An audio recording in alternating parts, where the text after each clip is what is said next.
Yan, so patuloy tayo sa series natin na pinamagatan natin na Most Valuable Asset. Ano yung subtitle natin? Subtitle. Care genuinely. Yan. So, pag sinabi natin asset, ano ibig sabihin ng asset?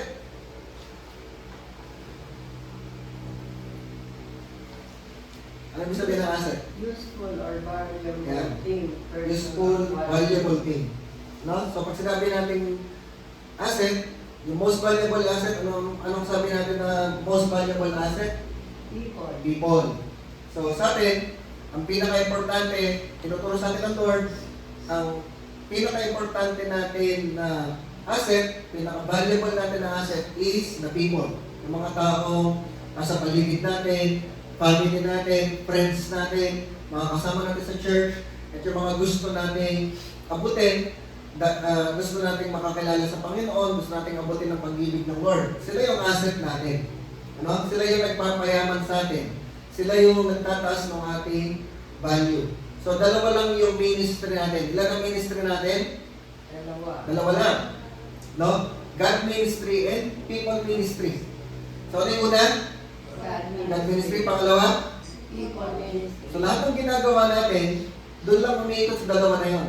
Nagbi-minister tayo sa Lord, nagsiserve tayo sa Lord, at nagsiserve tayo sa mga tao.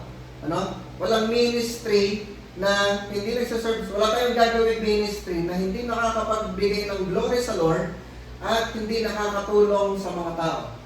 Tama natin? So, ito yung pinaka-importanting ministry. So, meron tayong mga ibang mga ministry na ginagawa sa loob ng church, pero secondary lang yun. Sabi mo, secondary lang yun. Importante yung ministry na ginagawa natin. Una sa Lord, yung relationship natin sa Lord. Pangalawa, yung relationship natin sa tao. Yung ministry natin sa tao. So, kailangan meron tayong mga, ibig sabihin, sa mga pang-araw-araw natin, weekly, monthly natin ginagawa, meron tayong tao na nakakausap, meron tayong tao na nire-reach out, meron tayong tao na pinapalakas, meron tayong tao na tinutulungan, meron tayong tao na dinidisciple, meron tayong tao na nililid. Yun sa amen. No? So, punta tayo sa ating pag-aaralan this morning sa Matthew chapter 25. So, asset, useful or valuable thing, person or quality. And people are our most valuable asset. No? Tandaan natin, ako, pag lagi ako, every week, lumuluwas ako, every week sumasakay akong bus, every week sumasakay akong MRT. Ang dami kong taong nakikita. Ano? E naisip ko, ano kaya itong mga taong ito na nakikita ko sa, nakakasakay ko sa bus, nakikita ko sa MRT, nakakasalubong ko sa daan, sila kaya pupunta sa langit? Sila kaya meron kaya silang relationship sa Lord? Sila kaya nararanasan nila kaya yung love ng Panginoon? Sila kaya nare-receive kaya nila yung mga magagandang bagay na inihanda ng Lord para sa kanila? Or nami-miss out nila? Kasi walang nag-share sa kanila ng gospel, walang nag-share sa kanila tungkol kay Jesus, walang nag-lead sa kanila, walang nag-disciple sa kanila. Ano? So, hindi lang tayo nabubuhay para sa sarili natin. Kailangan po magkaroon tayo ng mindset na iniisip natin yung ibang tao. Paano kaya sila? No? So, yun gusto natin ma-develop doon sa pag-aaral natin ng series na ito na Most Valuable Asset. Na mag-i-stop, babawasan natin yung pagtingin natin sa sarili natin. Dadagdagan natin yung pagtingin natin sa ibang tao. Paano kaya sila? Ano? Sasabihin sa katabi mo, paano kaya sila? Yan. So, Matthew chapter 25, sabi dyan, sa verse 31, may binigay ng parable si Jesus. Mahilig si Jesus sa parable. Pero yung parable na yun, tinuturuan niya tayo, pinapakita niya yung totoong reality sa heaven, sa kingdom ng Panginoon. Ano? Sabi niya, when the Son of Man comes in His glory and all the angels with Him, He will sit on His glorious throne. So nakita natin si Lord, pinapakita niya yung picture na siya ay hari, siya ay naghahari, at meron siya mga kasamang angels. At ang sabi niya, babalik si Jesus, He will come in His glory. Kasama niya mga angels. At si Jesus, uupo sa trono. Ano? Kasi king siya. Kasi nasabi dyan, all the nations will be gathered before Him, and He will separate the people one from another as a shepherd separates the sheep from the goats. Ano? Pag upo niya sa trono niya, lahat ng bansa, lahat ng tao, lahat ng mga nabuhay sa earth, Even yung mga, kasi pagbalik niya, yung mga patay, bubuhay ulit. Yung mga nakalibing, babangon sa libingan. Yung mga nasa paradise, pati yun. Lahat yun. Kaya yung mga nakitira na bubuhay sa earth, yaman na rin sa heaven. Lahat ng tao haharap na sa Lord.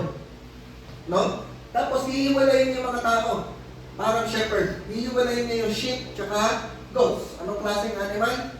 Sheep and goats. Pag kayo po ay farmer, kayo po ay shepherd, yung sheep tsaka goats parang magkamukha. Magkamukha sila. Meron lang konting differences, siguro yung magkaiba yung balat, magkaiba yung balahibo, magkaiba yung kulay, pero magkamukha sila.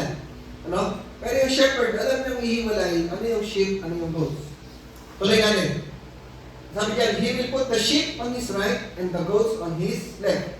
So yung sheep, lagay niya sa kanan niya, yung mga goats sa kaliwa. Then the king will say to those, so sabi niya, king, siya yun. Siya yung hari. Sasabihin niya, will say to those on his right, come. Sino yung nasa right?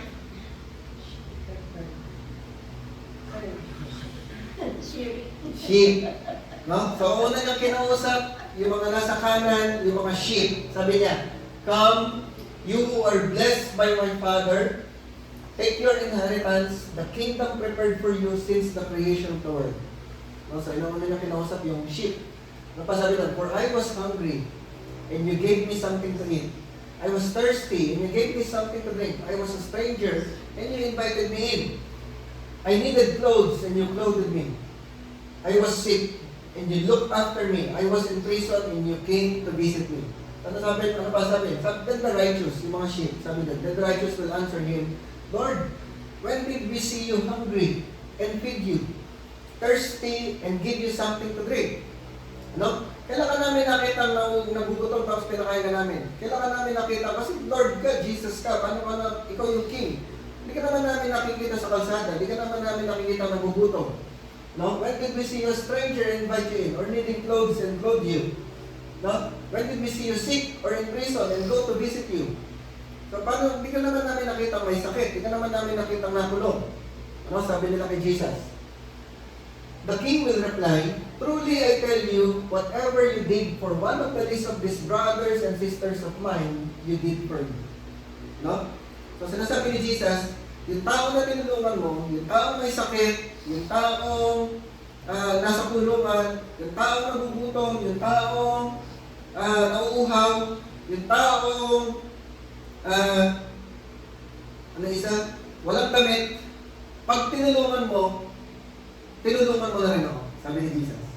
Yung ginawa mo sa kanila, ginawa mo sa akin. Nung pinainom mo sila, ako yung pinainom mo. Intindihan natin? So, yun yung sinasabi ni Jesus. Then he will say to those on his left, sino nasa left? The goats. Sabi niya, depart from me, you who are cursed, into the eternal fire, prepared for the devil and his angels. Ano yung eternal fire? Yung hell. Ano? Yung goats, dadalhin sa hell, dahil kasama ng demonyo, kasama ng diablo, kasama ni Satanas, pati yung mga fallen angels. Kasama sa hell. Yung mga ghosts. Ano? Sabi doon, for I was hungry and you gave me nothing to eat. I was thirsty and you gave me nothing to drink.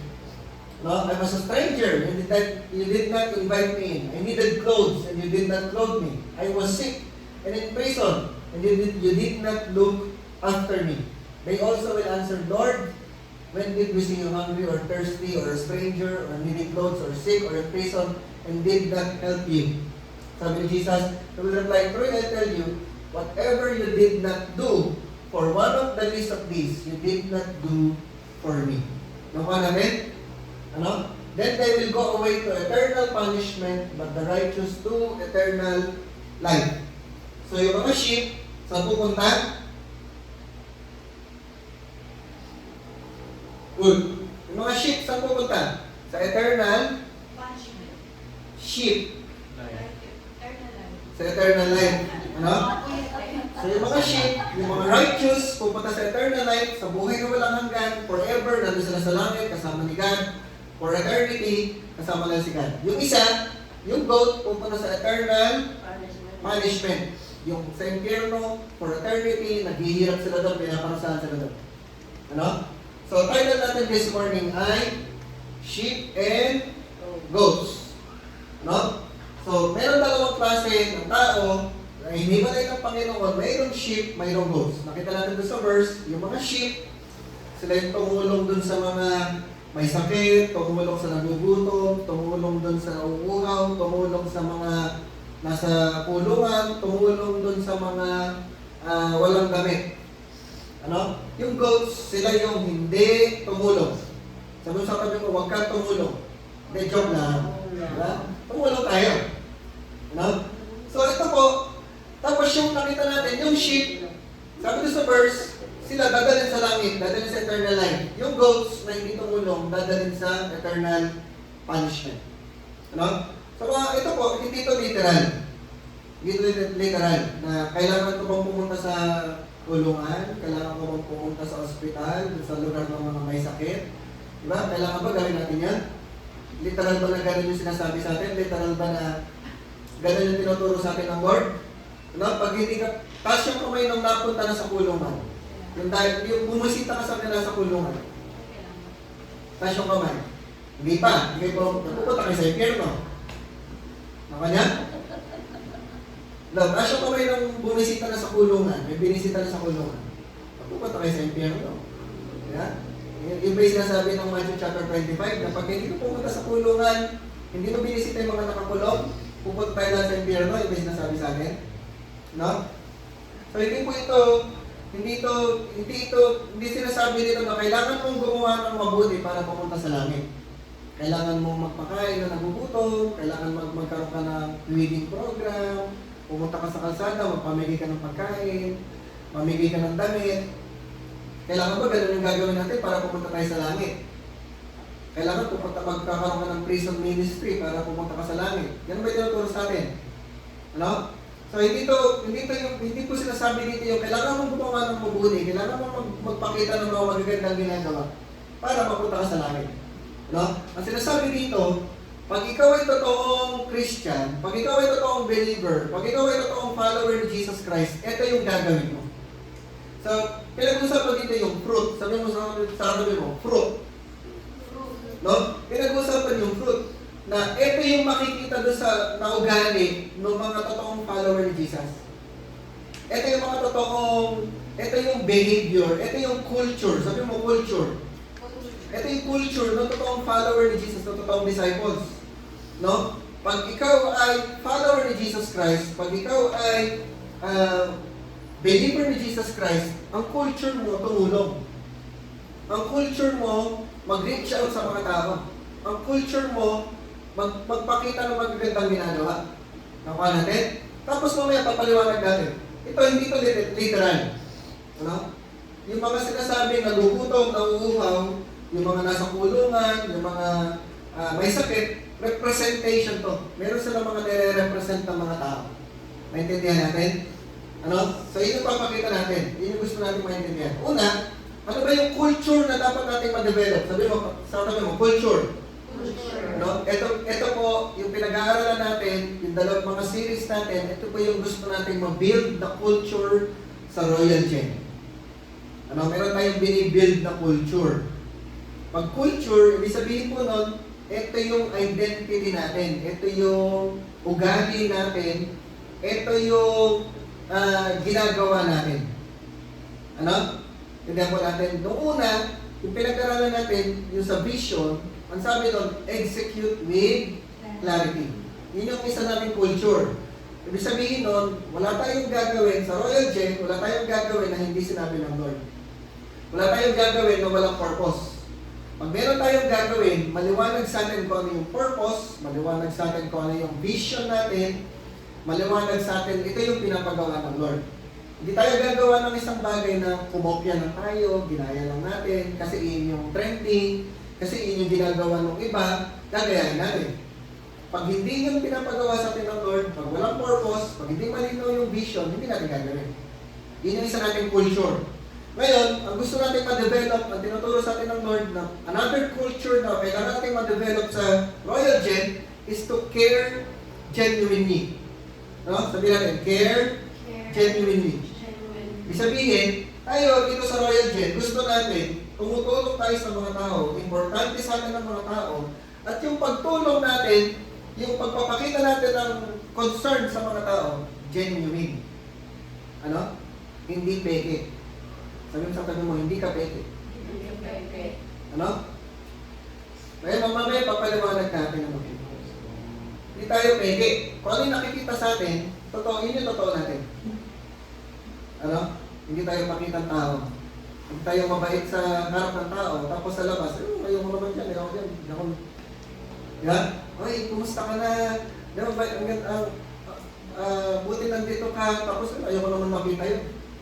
Pag hindi mo nakaharap, ayaw mo naman makita yun, ayaw mo naman makita yun. Ayaw mo naman makasap yun. Di tayo ganun. So ka natin? Di tayo pakitang tao. Sabi sa tabi mo, hindi ka peke. Yan. So, gusto natin ma-develop yung mapapakita yung tamang culture na gusto ng Lord, na biblical, na gusto natin maipakita sa Royal Gen. Na gusto natin yung mga ibang tao, yung mga tao nakapaligid sa atin, yung mga, even yung mga ibang mga churches, makilala nila, pag sinabing Royal Gen, eto sila. Ganun sila. Okay natin?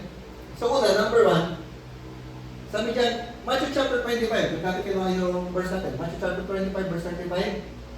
For I was hungry, and you gave me something to eat. I was thirsty, and you gave me something to drink. So, yung unang klase ng tao, yung hungry tsaka thirsty. Ano? So, sabi ko nga, hindi to literal, na pag may nakita ka na nagugutom, pakainin mo. Ano? Lahat na nakita ko nagugutom, pakainin mo. Lahat na nakita mo na painumin mo para pumunta ka sa langit. Hindi siya literal na gano'n. Meron itong nire-represent na klase ng mga tao. Naintindihan natin? No? At kailangan yung tayo as a church, as people, yung pagkakakita tayo ng ganitong klaseng tao, meron tayong gagawin. No? So ano yung nire-represent nitong mga ganitong klaseng mga tao? Una, pag sinabing hungry at thirsty, ito yung mga poor. No, mga poor, mga marginalized, sila yung mga klase ng tao na hindi kayang magbayad. Pag tinulungan mo sila, hindi nila kayang ibalik yung tulong na binigay mo. Nakuha natin? Ano? Ito yung nire-represent ng mga hungry and thirsty. Yung pag ginawa mo ng mabuti, hindi nila kayang ibalik yung ginawa mong mabuti.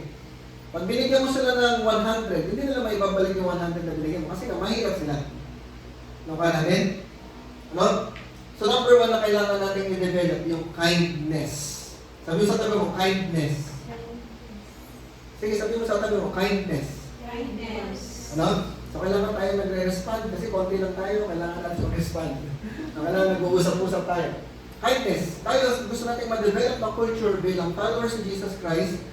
Dito sa Royal Gen, gusto natin makilala tayo na tayo ay kind.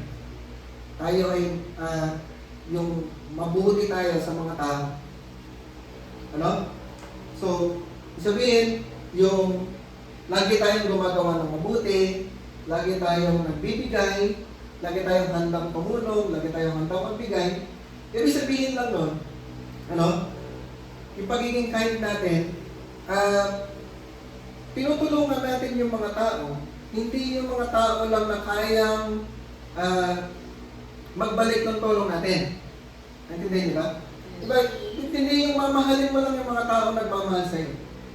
Yung papansinin mo lang yung mga taong pumapansin sa'yo. Yung tutulungan mo lang yung mga taong tumutulong sa'yo. Pagka hindi ka kayang tulungan, hindi ka pinapansin, hindi mo na rin papansinin. Pag hindi ka tinutulungan, hindi mo na rin tutulungan. Ano? Pag hindi ka kayang bayaran, hindi mo na rin bibigyan. Hindi tayo ganun. Sabi sa tulungan, hindi tayo ganun. Hindi tayo namimili. Yun yung sinasabi dito ng Word of God. Ano? Tulungan mo yung lahat ng pwede mong tulungan. Lahat ng kaya mong tulungan. Huwag kang mamimili. Mahalin mo yung lahat ng pwede mong mahalin. Huwag ka lang magmamahal ng mga taong mamahalin ka. No?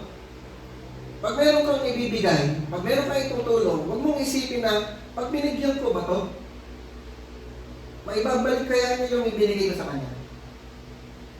Masusuklian kaya niya ako? Nakuha niyo ba?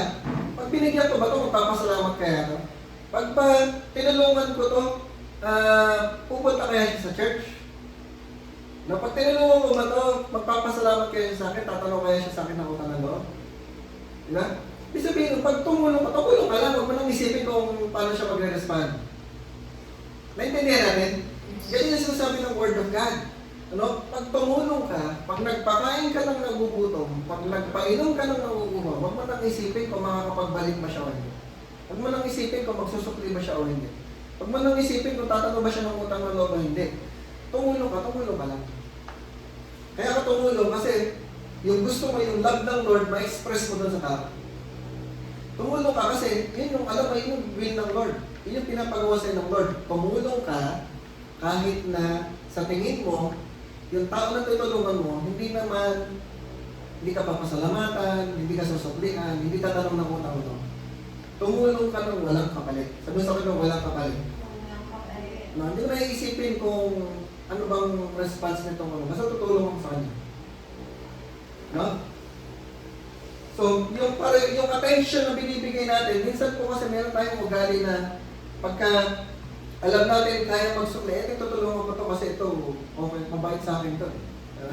Binabati ako nito, kaya pag nakailangan to, tutulungan ko to. Paano yung mga hindi bumabati sa'yo? Hindi mo lang tutulungan? Natindihan po natin?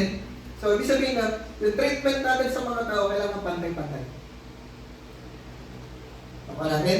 So, kung tayo sa second point natin, no? Matthew chapter 25, sa verse 35 pa rin. Sabi doon, yung una, yung hungry, thirsty. Tapos sabi doon, I was a stranger and you invited me in. Ano ang stranger? Kung hindi mo kilala. Yung taga-ibang lugar. Yung kasi yung context nun din sa panahon nila. Yung straight, kasi di ba tayo din, medyo nung mga dating panahon. Sa isang lugar, sa isang barangay, magkakakilala. Tama? Ano? Kilala mo yung hindi taga doon. Kilala mo yung dayo. Awag natin doon, dayo. Siguro yung mga Gen Z na yun, Gen Alpha. Di na nila yung term na yun, yung dayo. Tayo kilala natin yun. Alam natin yun. Kasi yung sa panahon natin before, yung mga nakapaligid sa atin, kilala mo lahat. Kilala mo yung pinsan mo. Ito, pinsan mo yun. Yung kabilang kanto, pinsan mo din. No, pinsan ng pinsan.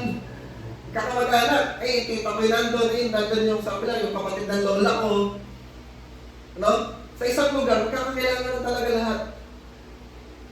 Tapos pag may nakita kang bago mo ka, may tayo. Ano? Yun ang tawag doon sa stranger. Yung stranger na yun tayo. Pag anong gagawin daw? Pag mayroon tayo, invite mo, papasukin mo, pakainin mo. Ano? So, meron yung, sabi ko, merong representation yung stranger, yung tayo. Tapos sabi dyan, I needed clothes. Sa verse 36, I needed clothes and you clothed me. Ano? And you clothed me, I was sick, and you looked after me, I was in prison, and you came to visit me. So dumuna tayo sa dalawa. Yung unang klase, hungry and thirsty. Yung pangalawa, stranger, tsaka naked. Naked yun, sa ibang version, naked. You needed clothes. Ibig sabihin, yung kulang ng damit. No? Kulang siya ng damit, ibig sabihin wala siyang pambili ng damit. No? Or nanakawan siya. So, ano yung nire-represent itong mga tao na to, yung stranger tsaka naked? Ang nire-represent ito, yung mga taong abandoned, yung mga taong rejected, yung mga taong outcast, yung mga pinakwil, iniwan, sabi mo hindi ko yung tinakwil, hindi ko yung iniwan, hindi ko yung pinagpalit. No? So sila yung mga tao, ito yung mga nire-represent, yung mga taong nobody. Walang nakakakilala sa kanila, walang pumapansin sa kanila, walang nagbibigay sa kanila ng attention. Ito yung mga tao ngayon. So sa atin, sa panahon natin ngayon, kahit may pera ka, kahit maayos ka naman tignan, meron kang maayos naman yung damit mo, maayos ka magbihis, naka-makeup ka pa, pero pwede ikaw yun. Ikaw yung rejected, ikaw yung abandoned, ikaw yung outcast. No ka natin? Kaya representation lang to eh. No? Pwede ka nung maayos yung damit mo, maayos yung itsura mo, pero ikaw yung nobody. Sa isang lugar, nobody ka. Walang nagpapahalaga sa'yo, walang pumapansin sa'yo, walang nagbibigay sa inyo ng attention. Yun yung nire-represent ng mga taong stranger and naked. So ano yung kailangan natin gawin sa kanila? Ano? So, yung second, culture na gusto natin ma-develop, ibig sabihin ng care genuinely, fairness. Fairness, ibig sabihin ng pantay-pantay. Sabihin sa akin mo, pantay-pantay. Ano? Sabihin nun, yung mga taong ito, na rejected, outcast, abandoned, paramdam natin sa kanila na sila ay special. Sila ay hindi abandoned. Sila ay hindi rejected. Kung sa ibang tao, sa ibang lugar, rejected sila, sa Royal Gen, tayo, pag nakilala nila tayo, mararamdaman nila na hindi sila rejected. Mararamdaman nila na sila ay special. Mararamdaman nila na mayroong pumapansin sa kanila. Mayroong nagbibigay sa kanila ng attention. Ano? Gusto natin, maramdaman nila na mayroong may respeto sa kanila. Pwedeng sa family nila, hindi sila nire-respeto. Sa family nila, kulang sila ng attention. Pwedeng doon sa friends nila sa school or sa work, hindi sila nakaramdam ng attention, ng respect. Pero pag nakilala nila tayo, pag nakasalamuhan nila tayo, makakaramdam sila ng merong nagre-respect sa kanila, merong nagbibigay sa kanila ng attention, merong nagpaparamdam sa kanila na sila ay special. Nakuha natin? Ano? Tapos, ano pag gagawin natin sa i-empower natin sila? Paano mo sila i-empower? Yung mga nobody, magiging somebody. Ano? Kung sila yung dating nobody, pag nakilala ka nila, pag napunta sila dito, mararamdaman nila, magiging somebody sila. Magiging importante sila. Ano? I-empower natin sila, i-promote natin sila, tutulungan natin sila, i-encourage natin sila, i-lift up natin sila para maramdaman nila they are not rejected, they are not outcast. Dito, they will feel special. So, natin, kasi, sabi ko nga, minsan, ang tendency natin, pag may somebody na, ang pinapansin lang natin yung mga somebody na. Ano? Kagaya lang sa kagaya sa mga malaking gagaling na kagaya ng family festival. Ano? Minsan, marami kang makakasalamuhang tao doon. Ano nangyayari? Pagka hindi mo kilala, hindi familiar sa iyong mukha, dadandaanan mo lang. Tama ba? Dadandaanan mo lang.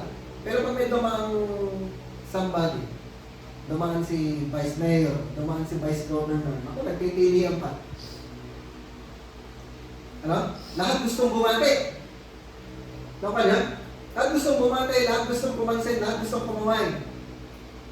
Kasi may somebody, kilala, may title, mayroong position. Ano? Minsan ganun po yung ugali natin, yung natural na ugali natin, na binabati natin, binibigyan natin ng attention, yung mga somebody na.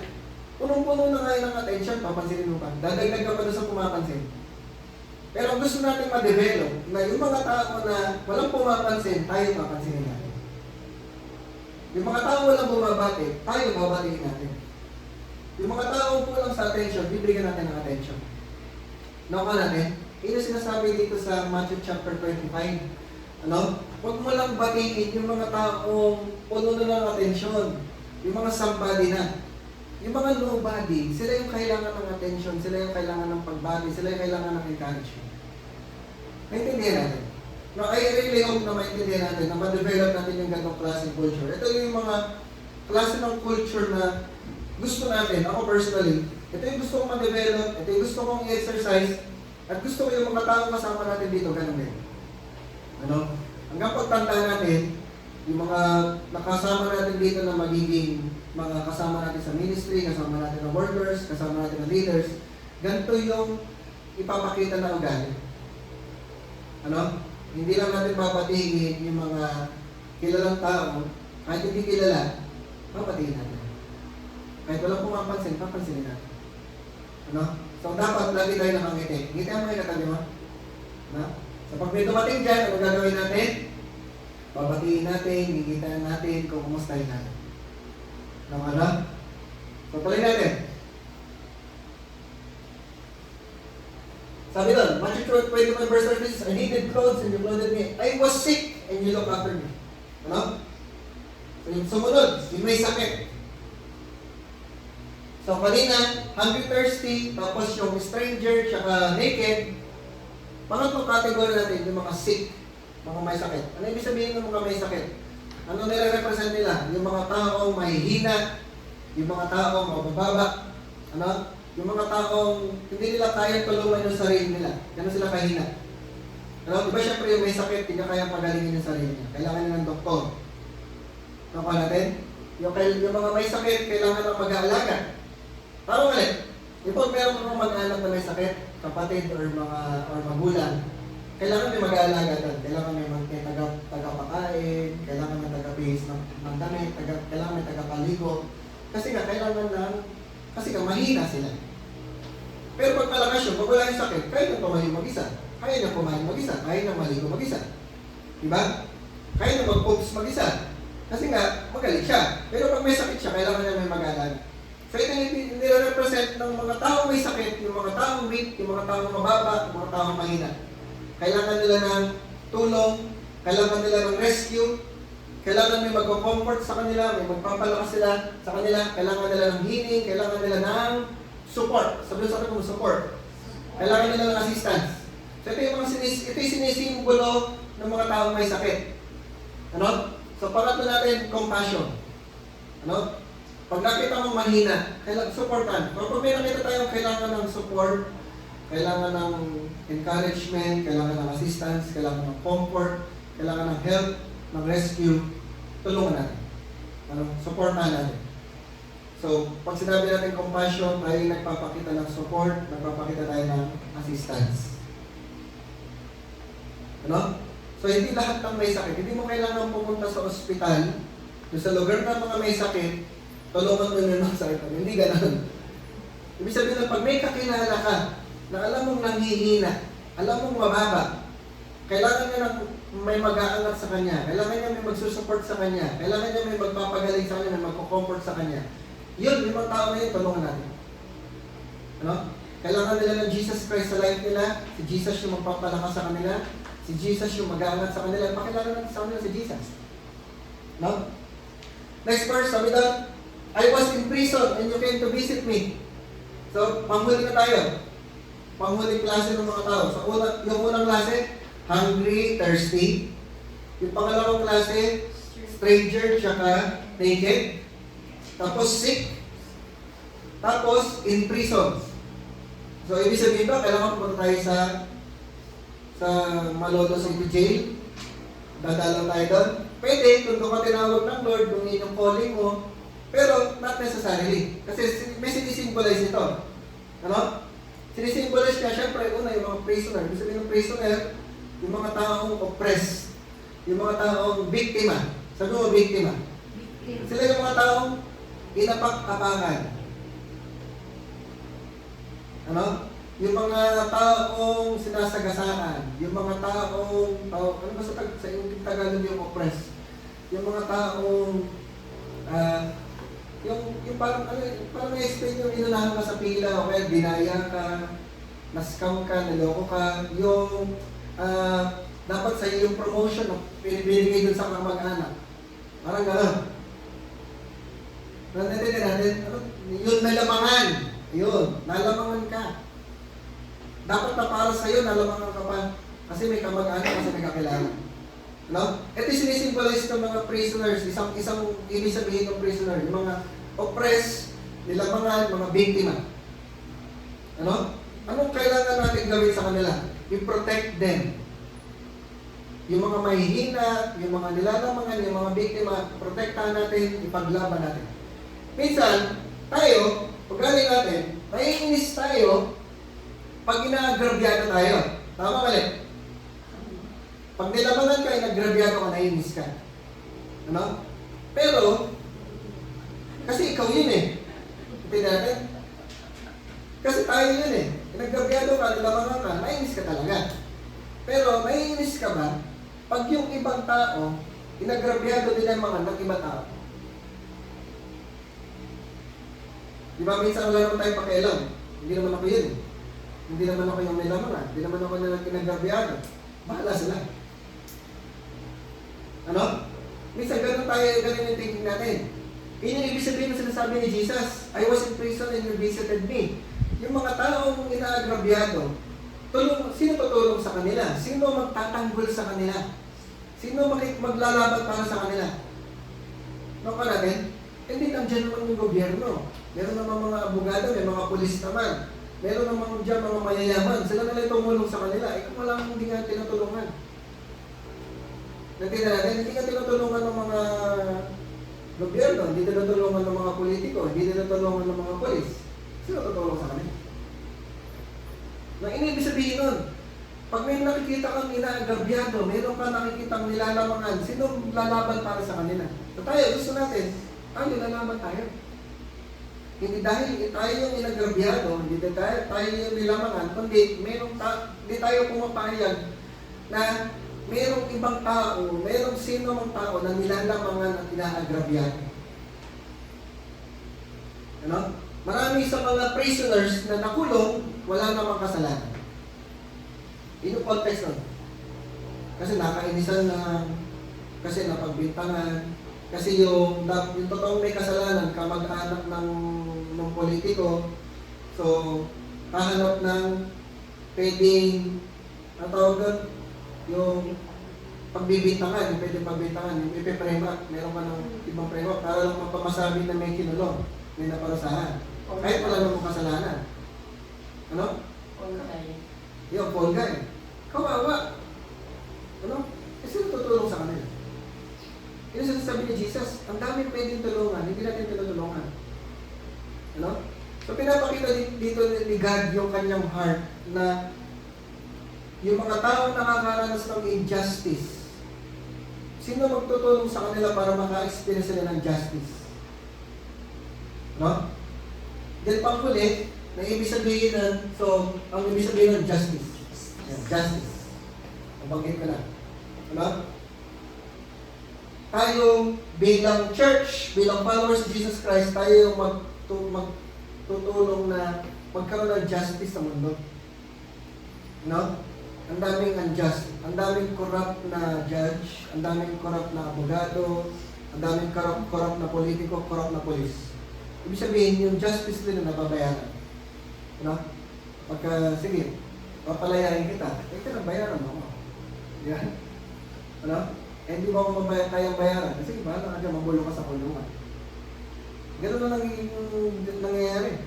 Pero tayo, ang gusto ng Lord, pagkaroon na totoong justice, maparusahan yung totoong may kasalanan. Yung mga walang kasalanan, mapalaya. May lalaban sa kanila, may tatayo para sa kanila. No? Panghuli, ano? Mercy. Sabi sa kayo, mercy. Mercy. Kasi, meron, prisoner din, pinag-usapan natin prisoner. So, dalawang klase yung prisoner. Yung innocent, pero meron din guilty. No? Ito talagang gumawa ng kasalanan. Yung talagang may mali talagang ginawa. Ano? Doon naman sa mga tao may kasalanan, sa mga tao mali ang ginawa, anong kailangan nila? Mercy. Ibig sabihin, kailangan nila ng forgiveness. Yung mga totoong guilty, kailangan nila ng merong mag-accept sa kanila. Ano? Di ibig sabihin nun na di ba, punta tayo sa prisoner, hindi ibig sabihin nun napapalayahin mo sila. Ibig sabihin nun, sabi nun, dadalawin. Kasi maraming mga prisoners, maraming mga guilty sa kasalanan nila, walang pumapansin sa kanila. They feel alone. Maraming mga prisoners na nasa kulungan, iniwan na ng pamilya. Hindi na binisita ng pamilya. Wala nang pumunta doon. Kasi nakakulong. Kasi nga, may ginawang kasalanan. Kasi nga, talaga namang mali yung ginawa nila. Kaya ang ginawa ng pamilya, hindi na pinuntahan. Inapan mo na lang. Hindi na dinado, walang dumadalaw. Marami mga nakakulong, walang dumadalaw. So, hindi yun, sabi ko nga, hindi yun literal. They are representing yung people that they feel alone. Kagaya nito kanina, walang kumakausap, walang kumapansin. Sino magpaparamdam sa kanila ng love ni God? Kung walang kakausap sa kanila, walang papansin sa kanila. Nakuha natin. Ano? Kailangan nila ng forgiveness, kailangan nila ng acceptance, kailangan nila ng companion doon sa journey nila.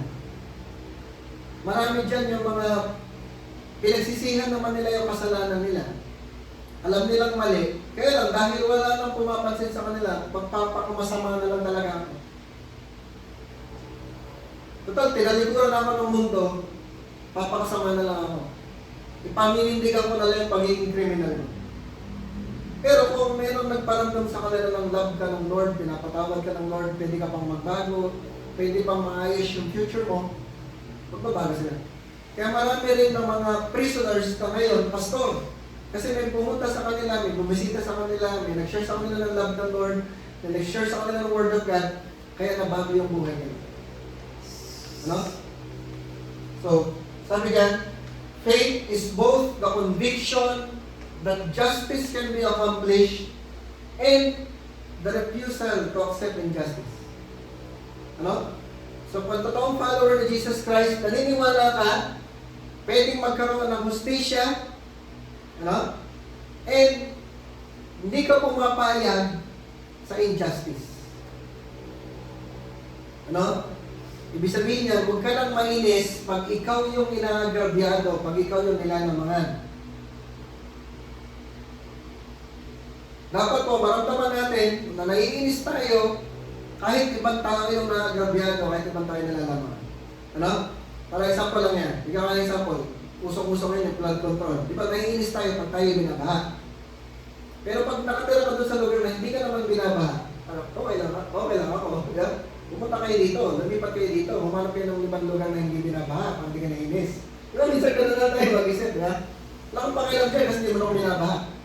Naiinis ka lang, pag ikaw mismo yung apektado nung nangyari. Pero pag hindi ka naman apektado, hindi ka naiinis. Kasi nasabi dito, dapat matuto tayong mainis sa mga mali. Na kahit hindi ka apektado, dahil alam mong mali, naiinis ka. Mali yung flood control, mali yung mga ghost project. Kailangan walang binabaha na lugar. Kaya ka naiinis, kaya gusto mo ng bagong gobyerno, gusto mo ng bagong leaders, kasi naiinis ka na merong ibang tao na hindi dapat nakakaranas ng hirap, nahihirapan. Ano? So, paano tayo magsisimula? So, naintindihan natin yung tinuturo sa atin ng Matthew chapter 25. Kailangan makita natin, makita sa buhay natin, tayo kind, tayo fair, tayo nagpaparamdam ng compassion, nagpapakita tayo na importante sa atin yung justice, at nagpaparamdam tayo ng mercy. Ano? Paano tayo magsisimula? So, lagi ko tinuturo, dalawang question, importante yung dalawang question. Pag meron ka nakita tao, pag merong bisita, pag meron ka hindi kilala, or pag meron ka, kahit yung mga dati mo nakakilala, nakita mo, ano yung dalawang question na importante? Una, kumusta ka? Sabi sa tabi mo, kumusta ka? Ano? Yung pinaparamdam mo doon sa tao na concerned ka sa kanya, ano na ba condition mo? Hindi yung dahil binati, hindi yung bati lang. Sabi sa tabi mo, huwag peke. Ano, yung totoong kumusta ka? Tapos, pangalawang question, ano yung una? Kumusta ka? Ano yung una? Sabi natin, 1, 2, 3. Kumusta ka? Pangalawa, how can I help? Ano? Paano ko makakatulong? Meron ka bang need na pwede kong makitulong? Hindi lahat kaya mong tulungan. Pero baka meron kang pwedeng itulong. Kaya tatanungin mo, paano kita matutulungan? Ano ba yung pwede kong tulong na ibigay sa'yo? Ano? At yung tanong mo ng kumusta, yung tanong mo ng how can I help, walang strings attached. Ano? Hindi ka tumutulong kasi may kapalit. Ay, meron kang tinulungan kita. No? May ginawa ako sa'yo. Dapat may gawin ka rin sa akin. Hindi ganun. No? Gusto ng lahat ng mga tao naghahanap ng authentic. Sabi mo authentic. Lalo ngayon yung mga Gen Z Alpha, alam nilang mag-discern ng totoo at saka peke. Naghahanap ng authentic na relationship. No? Pagka meron tayong mga nakasalamang tao, ano iniisip natin? Pag meron tayong mga nakikita mga tao, ano iniisip natin? Iniisip mo ba, ano kaya iniisip ng mga tao ito sa akin? Ganun ba tayo mag-isip? Yung bang, ano kaya yung pwede niyang ibigay sa akin? Ano kaya meron siya na pwede kong makuha? Ganun ba tayo mag-isip? Hindi authentic pag gano'n. Yung pag may nakita ng tao, ito ba yung tao, ito may maitutulong ba siya sa akin, may bibigay ba siya sa akin? Dapat hindi po tayo gano'n, no? Or, minsan naman, pagka meron kayo iniisip, yung, ano kaya iniisip itong tao dito sa akin? Hindi ba kaya? Iniisip kaya niya, mag-pogi ba ako, maganda ba ako? Iniisip kaya niya, mabait ako. Iniisip kaya niya, okay ba akong kaibigan? Di ba, ibig sabihin, parang ang focus mong iniisip mo, ng thinking mo, sarili mo. Ano? Di ba? Kaya minsan mangyayari, lalabas sa'yo, lalabas lagi sa bibig mo, pag kinausap mo yung tao, yung tungkol sa'yo, papabanguhin mo yung sarili mo. Kasi nga, gusto mo, ano nasa isip mo, maging maganda yung tingin nila sa'yo. Napa natin? So, dapat pa hindi ganun yung mindset natin. Huwag natin isipin yung may bibigay niya sa akin, may yung makukuha ko sa kanya. Huwag mong isipin yung iniisip nila sa'yo, kung maganda ba yung iniisip nila sa'yo. Wala ka nang pakialam doon. Ang gusto mo lang, tumulong, yung totoong tulong. Ang gusto mo lang magpakita ng concern, yung totoong concern. Nakuha pa natin? Sa Isaiah chapter 1, verse 15, sabi ng Lord, when you spread out your hands in prayer, I hide my eyes from you.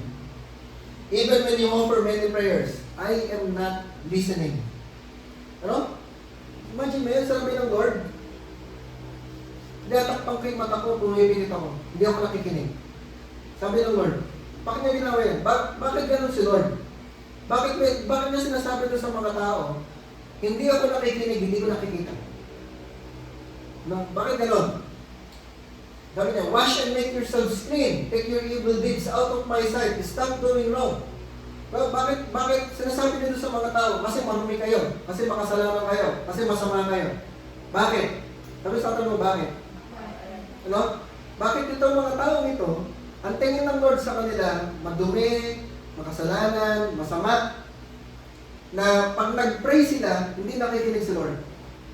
Pag nag-pray sila, hindi nakatingin ng Lord. Bakit kaya?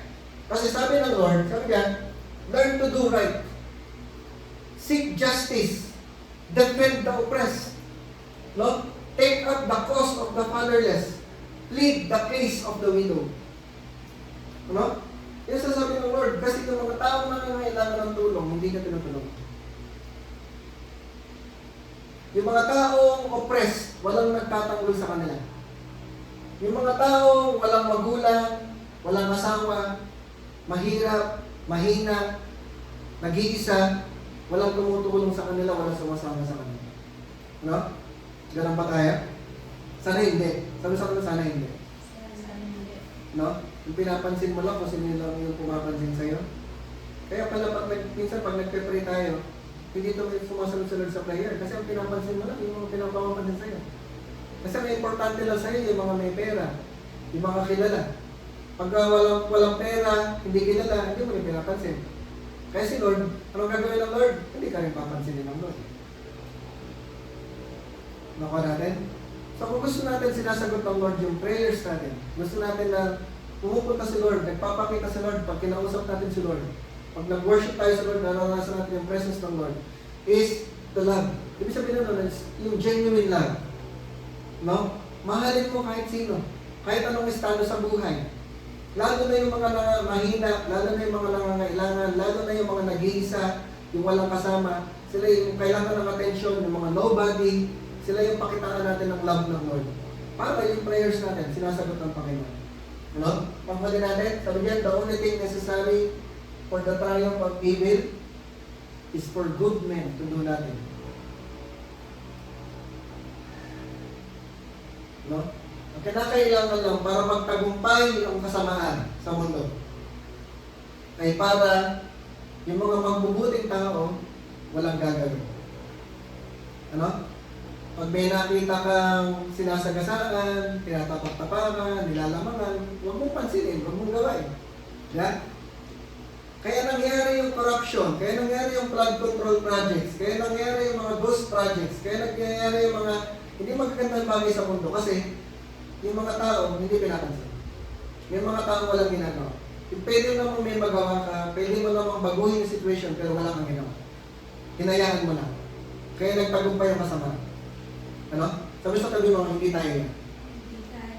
Ano? Sabi sa tabi mo, may gagawin tayo. So yung mga positions, yung mga pinaglagyan sa atin ng Lord, sa work natin, sa school natin, ano? Sa kung saan man tayo nilagay ng Lord, dapat doon sa lugar na yun, huwag tayong pumayag. Ano? Pag mayroong mga taong nilalamangan, ipagtanggol natin. Pag may mga taong nanghihina, palakasin natin. Pag may mga tao na nangangailangan ng tulong, tulungan natin. Yan yung sinasabi sa atin ng Matthew 25. Yung love ng Lord naranasan natin, iparanas natin sa iba. At pagpaparanas natin sa iba, huwag mo lang mamahalin yung mga nagmamahal sa'yo, mahalin mo yung mga tao kahit na hindi ka pinapansin. Nakuha natin? Ano? Kasi we understand people are our most valuable asset. Ang ministry na binigay sa atin ng Panginoon, people, ministry. Ano? Kasi pwede tayong tumutugtog sa harap, pwede tayong kumakanta sa harap. Ako, pwede ako nag-preach ako ng Word of God dito sa harap. Pero pag may nakita mo na ako sa tao sa labas, hindi ko pinapansin. Pwede ko naman gawin yung mga tao na kailangan ng tulong, wala akong pakialam. Yung mga tao na nilalamangan, hindi ko sila papansinin, hindi ko sila tutulungan. Ano? Tingin ko, may ministry ako. Kasi nag-preach ako ng Word of God. Okay, tumutugtog ako, kumakanta ako sa church. May ministry ako, tingin ko. Pero yung ministry na gusto ng Lord, hindi ko nagagawa. Nakalagin? So, ibig sabihin, pwede hindi ka nag-preach, pwede hindi ka kumakanta, pwede hindi ka tumutugtog, pero mayroon kang ministry ginagawa. Kasi mayroon kang taong kinakausap, mayroon kang taong tinutulungan, mayroon kang taong nililid, mayroon kang taong dinidisciple, mayroon kang taong sinusuport. Nakuha natin? No? Sige, let us tayo tayo lahat, let us pray. No? Pasalamat tayo sa Panginoon.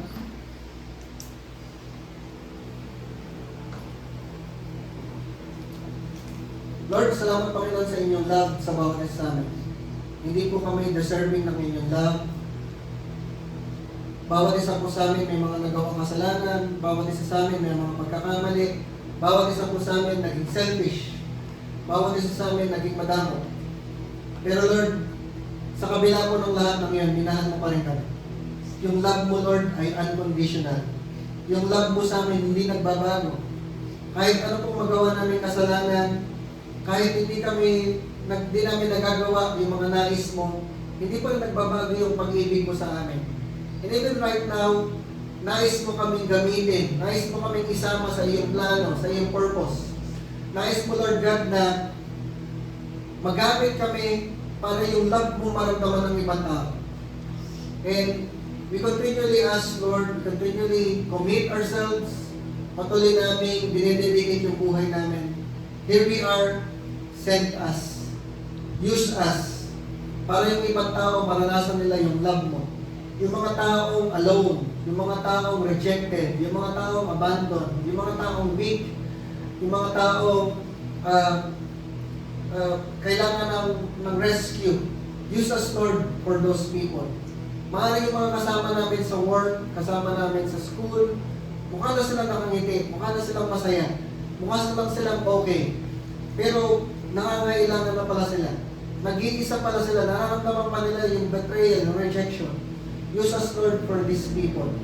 And, Lord, empower us by your Holy Spirit para po yung love mo, yung tumalay sa aming mga buhay. And maranasan nila, Lord God, na mahal mo sila, pinapansin mo sila, importante sila sa iyo, na merong gustong tumulong sa kanila, gusto mo silang iangat, gusto mo silang i-encourage, gusto mo silang palakasin. Use us, Lord, for these people. Patuloy, Panginoon, ino-honor ka namin sa inyong pag-ibig, sa inyong provisions, sa kagalingan, sa protection niyo po sa aming mga buhay, even sa aming family. Thank you po sa inyong love. And patuloy, Lord, we speak blessings sa bawat isa. Bless our lives, bless our families, bless our work, bless our schools, Lord God, yung aming pag-aaral. Even, Lord, bless our future. We honor you, we love you, we praise you, Lord God. We pray all of this in the name of the Lord Jesus Christ. Everybody say, Amen. Sige,